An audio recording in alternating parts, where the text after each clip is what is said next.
Bonjour à tous. Alors aujourd'hui nous allons voir comment on mesure un angle et comment on construit un angle d'une mesure donnée avec le rapporteur.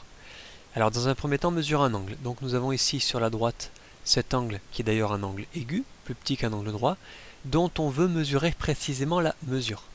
Alors, première chose à faire, c'est de bien identifier le sommet de l'angle qui est ici, parce que c'est là que nous allons placer le centre du rapporteur, qui est généralement indiqué ici par une espèce de cible. On amène son rapporteur, on le déplace, et on pose vraiment le centre dessus ici à cet endroit-là. Une fois que le rapporteur est posé, il va maintenant falloir aligner l'un des deux côtés, celui-ci ou celui-ci de l'angle, avec le 0 du rapporteur. Donc on se met bien au centre, on tourne notre rapporteur, en alignant bien le centre du rapporteur sur le sommet et le 0 comme ceci, avec le côté ici. Donc on a bien le 0 qui est le long du premier côté et le centre du rapporteur qui est ici. Maintenant on ne bouge plus et on va pouvoir aller lire la longueur, la mesure de l'angle. Donc on voit 0, 10, 20, 30, on voit que le trait il passe juste après le 40, donc une graduation après 40, donc cet angle mesure 41 degrés. Et il faut bien sûr rajouter la mesure, qui est un petit degré ici comme ça. Voilà, comme ça là, il est content. Deuxième angle ici, qui est a priori un angle obtus. Alors il se trouve que vous avez des rapporteurs qui sont gradués dans les deux sens, comme ceci. On peut se dire que ça va compliquer les choses, mais on va voir qu'en fait, pas du tout. L'avantage d'être gradué dans les deux sens, c'est qu'on peut mesurer tous les angles, quel que soit le sens dans lequel on fait la mesure. Donc comme tout à l'heure, je vais mettre le centre de mon rapporteur sur le sommet de l'angle qui est ici, et je vais aligner l'un des zéros. Alors vous avez vu qu'il y a un 0 qui est sur la graduation extérieure, et qu'il y a un 0 qui est sur la graduation intérieure. Alors à quoi ça sert? Eh bien ça me permet de pouvoir mesurer de deux façons différentes cet angle, et à chaque fois en obtenant la même mesure.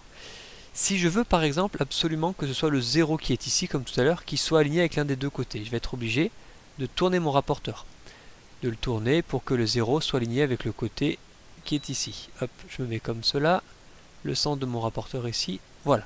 Là j'ai bien ce 0 qui est aligné avec un des côtés de l'angle. C'est donc la graduation extérieure que je vais aller regarder.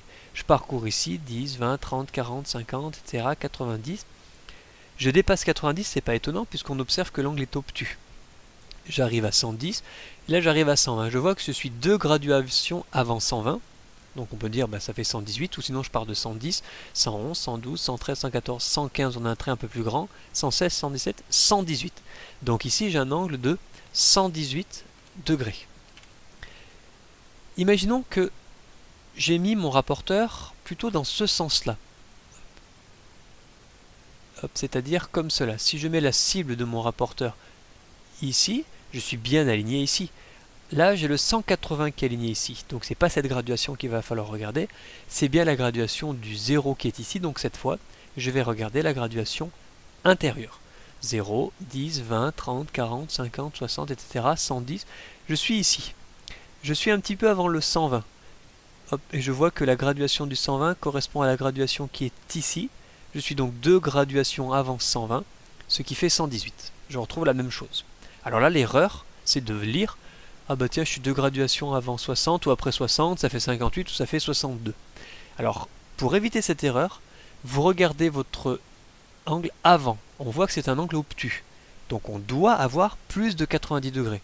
Ce qui veut dire que quand je me place ici, si j'hésite entre les deux graduations, je ne sais pas trop si c'est vers 60 ou vers 120, je me souviens que c'est un angle obtus. Et donc que je dois être plutôt vers les 120. Donc je regarde cette graduation-là. Voilà pour la première partie, être capable de mesurer un angle. Deuxième chose qu'il faut savoir faire, c'est construire un angle d'une mesure donnée. Par exemple, je vous dis, construisez-moi un angle de 13 degrés. Premièrement, on prend la règle et le crayon à papier et on trace une demi-droite. Voici ici l'origine de cette demi-droite, c'est là que va être le sommet de mon angle. C'est là que va être le départ de mon angle. Je vais prendre le rapporteur et je vais placer le sommet, le centre du rapporteur sur le sommet de l'angle, comme ça. Et je vais bien aligner mon rapporteur avec la demi-droite que j'ai tracée, comme cela. le 0 est le 0 extérieur. Donc c'est là que je vais regarder. Je vais chercher ici 13 degrés. 10, 11, 12, 13. Le 13 est ici. Vous allez faire un petit trait sur le 13 degrés de votre rapporteur qui est ici. Puis vous enlevez le rapporteur. Et après vous pouvez tracer. Donc vous faites 11, 12, 13 ici. Vous faites un petit trait là. Vous enlevez le rapporteur. Alors là le logiciel l'a fait directement, mais vous tracez.